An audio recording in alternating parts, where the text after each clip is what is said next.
We are live on Facebook. We are live on Instagram. Welcome to the PT on Ice Daily Show, brought to you by the Institute of Clinical Excellence.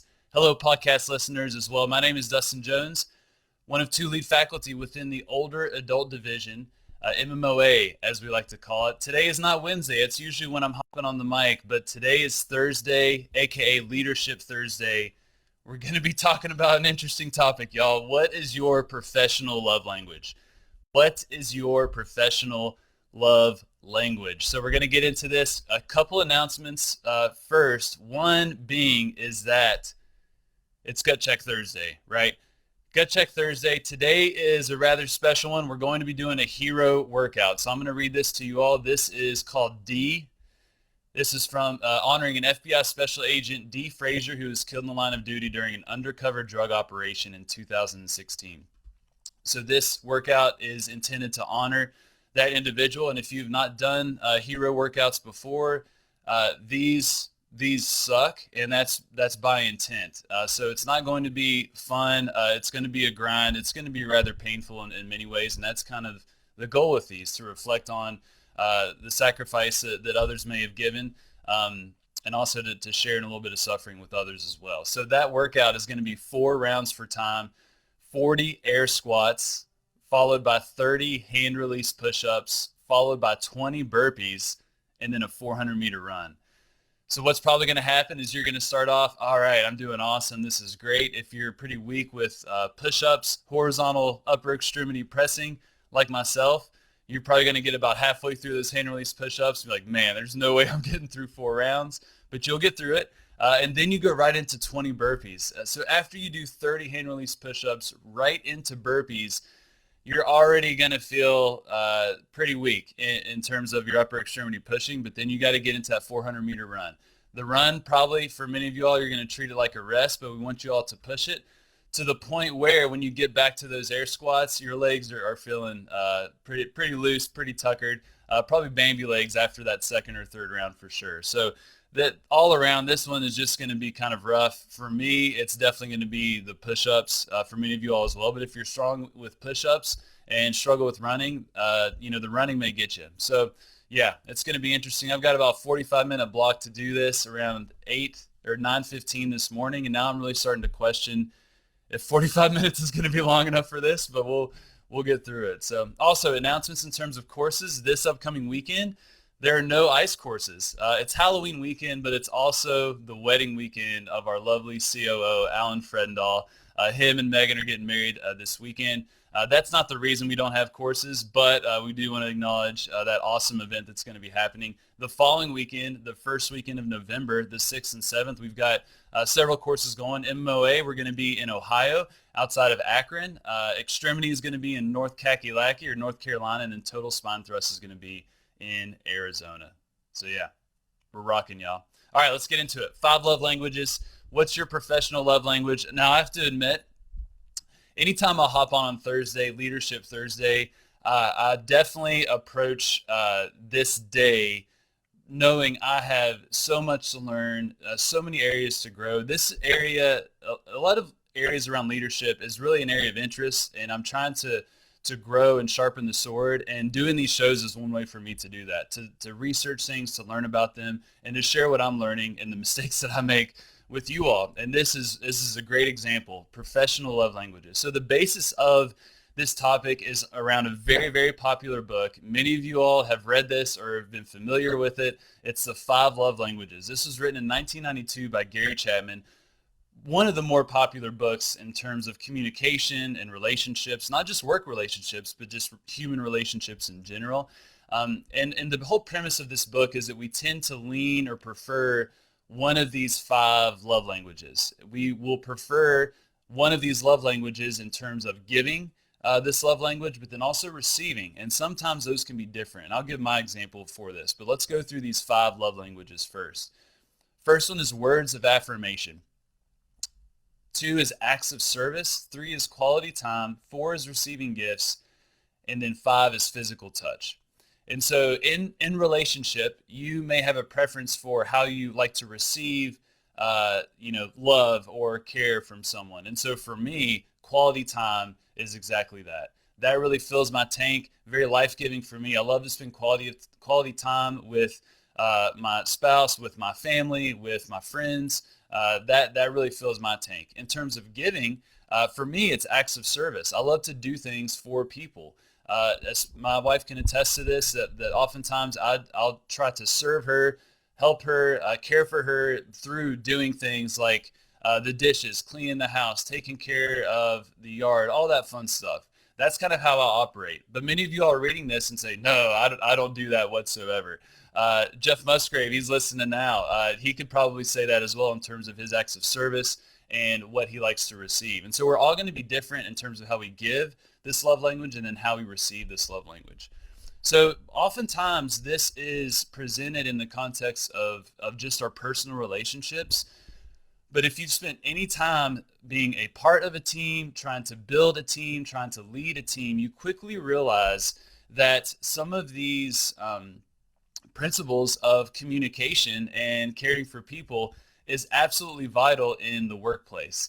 We work with individuals, we work with people, they bring their differences, they bring all the mess and the complicated past that they may have, all the baggage, and you bring that together with this kind of messy group of individuals, and a lot of things can go poorly if we're not being very thoughtful of how we're interacting with those people and communicating with them, or it can go really well to where you're able to really gather this group of seemingly different opposite people and charge forward to achieve a particular mission. And communication is a big part of this, and these 5 love languages may have a vital role in that. Now, I do want to preface that Gary Chapman has written a book, adopted these 5 love languages to the workplace. That is an actual book, New York Times best-selling book as well.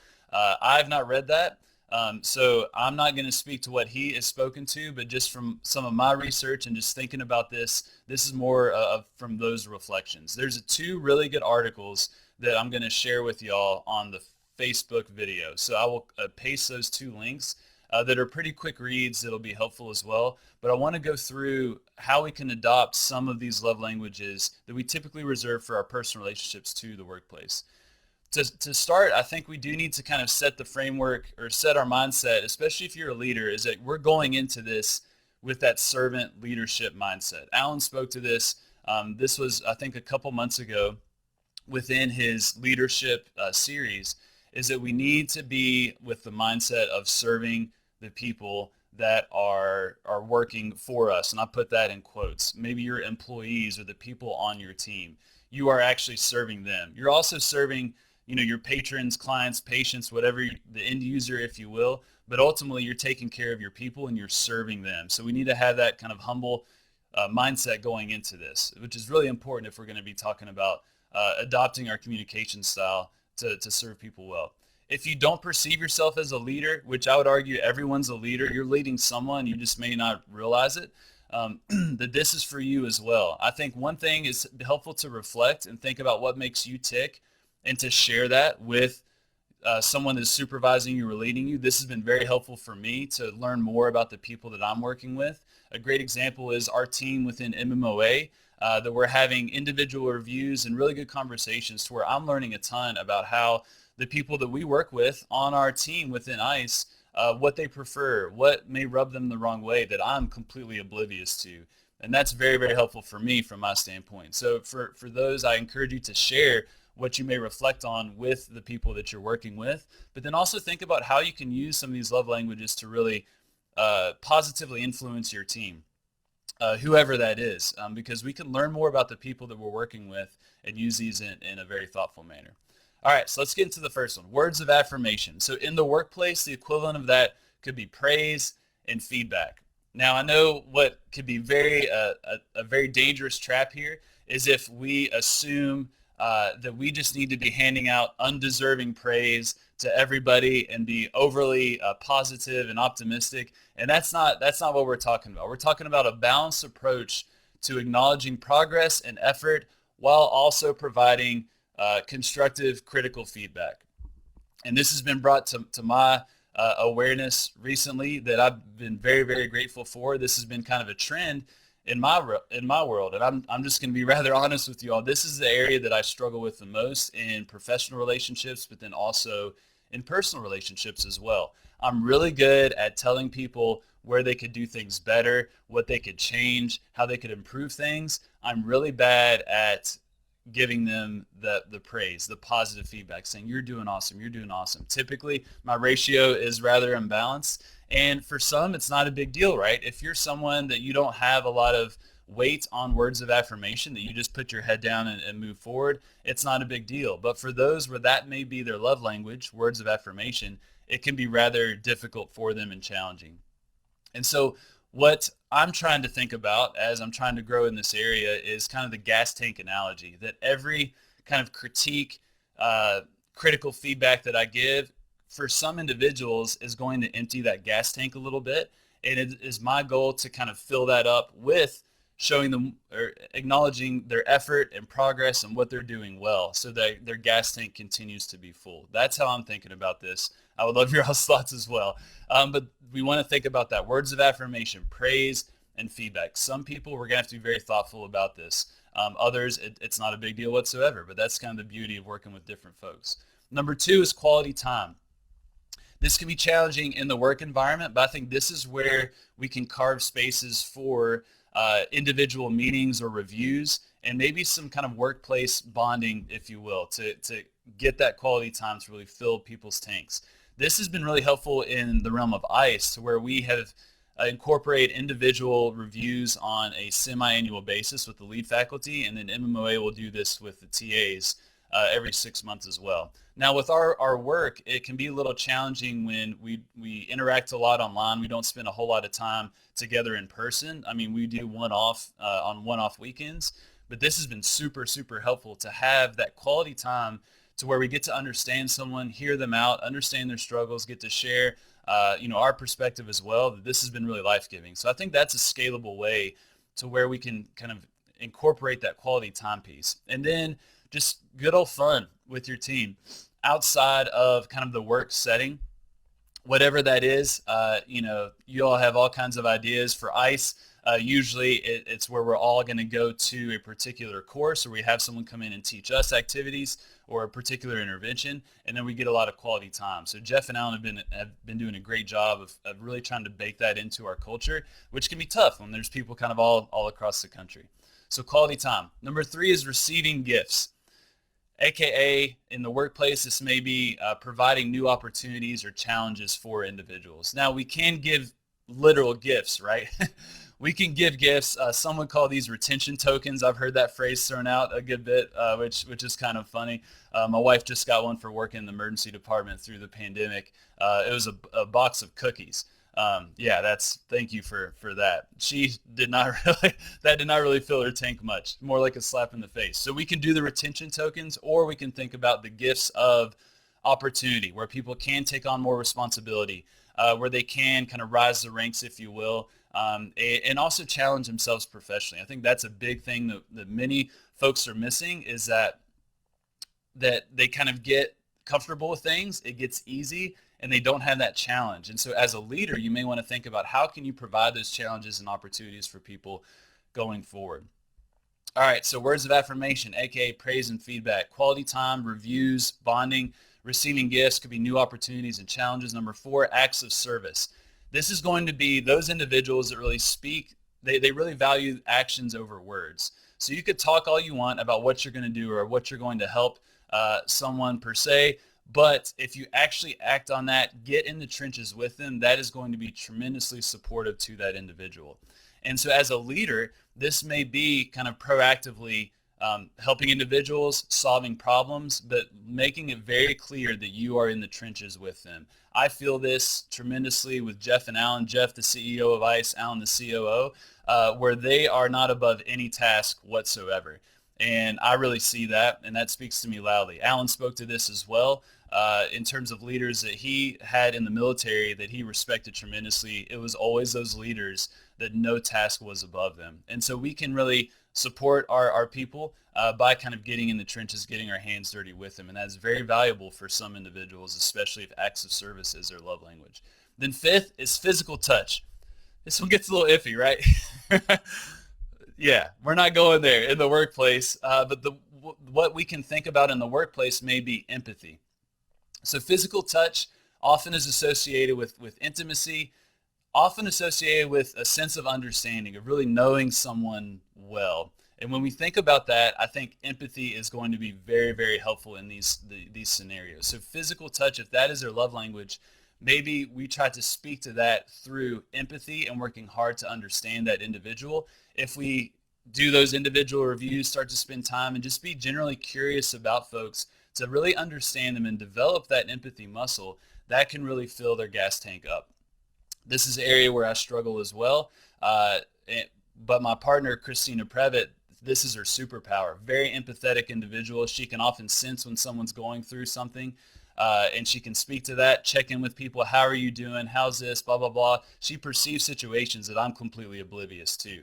But that doesn't mean I can't get better. It's more like a muscle that I have to continually expose myself to. So those are the 5 love languages and how we can approach them in the workplace and use them. Now, I think it's important to acknowledge that for leaders that have smaller teams, you may be able to be very curious about your employees, the people that you're leading, and be able to tailor your communication to their particular love language. That may be possible. But for many of you all that have larger teams, we're talking businesses at scale, that is mission impossible. That ain't going to happen. And so in those scenarios where you're gathering a larger and larger team, your goal may be to bake all of these things into your culture in some way, shape, or form to be able to fill the gas tank up of everyone on your team, regardless of the differences of their communication preferences. So you may want to bake in that culture of acknowledging people's progress and effort in terms of their praise and feedback, aka their words of affirmation. You may want to incorporate regular standing individual reviews with those individuals and have regular outside of work bonding events for the people that value quality time. You may want to be very thoughtful of providing challenges and opportunities for people that like to receive gifts. You may want to be supportive of individuals getting in the trenches, getting your hands dirty, making sure it's clear that no task is above you for those that value acts of service. And last but not least, for those that may value physical touch, to be empathetic, to understand their struggles, their situation, their perception of situations. If you bake that into the culture, then you can take these love languages at scale and fill the tank of many of the people that you work with. I think that's the tricky part. And to be honest, and I'm incredibly biased, but I feel ICE has done this tremendously. And I say this from the employee standpoint. To see how Jeff and Alan have evolved ICE and been very intentional about baking some of these things in. They may not call them love languages per se, but especially when I started with ICE back in 2017 to where we are now, a lot of these things I see intentionally injected into the culture of ICE that is really influencing our team dynamic internally that I experience on a daily basis. And it's been a beautiful thing to see, especially starting in 2017 and seeing where we're at now, which is really cool. So that's what I got. What is your professional love language? If you're leading, think about this. How can you incorporate these things into the culture of your team? If you don't perceive yourselves as a leader, I would argue that you are. You're just not aware of who you're leading. Think about what is your love language, what makes you tick, and then share that with someone because that's very helpful to that person as well. But then use these to positively influence your team, and then we can all move forward with whatever mission that you're trying to serve. So I'd love your all's thoughts, any critiques, any other inputs. This is a new area for me that I'm really starting to think about more intently and how I interact with the teams that I'm a part of. I would love your all's thoughts. Facebook video, we're going to have 2 links to those blog posts that you all can check out.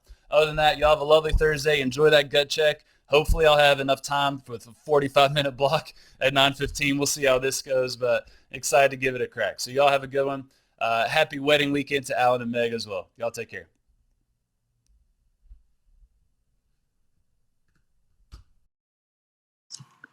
Hey, thanks for tuning in to the PT on Ice Daily Show. If you enjoyed this content, head on over to iTunes and leave us a review. And be sure to check us out on Facebook and Instagram at the Institute of Clinical Excellence. If you're interested in getting plugged into more ICE content on a weekly basis while earning CEUs from home, check out our virtual ICE online mentorship program at ptonice.com. While you're there, sign up for our Hump Day Hustling newsletter for a free email every Wednesday morning with our top 5 research articles and social media posts that we think are worth reading. Head over to ptionice.com and scroll to the bottom of the page to sign up.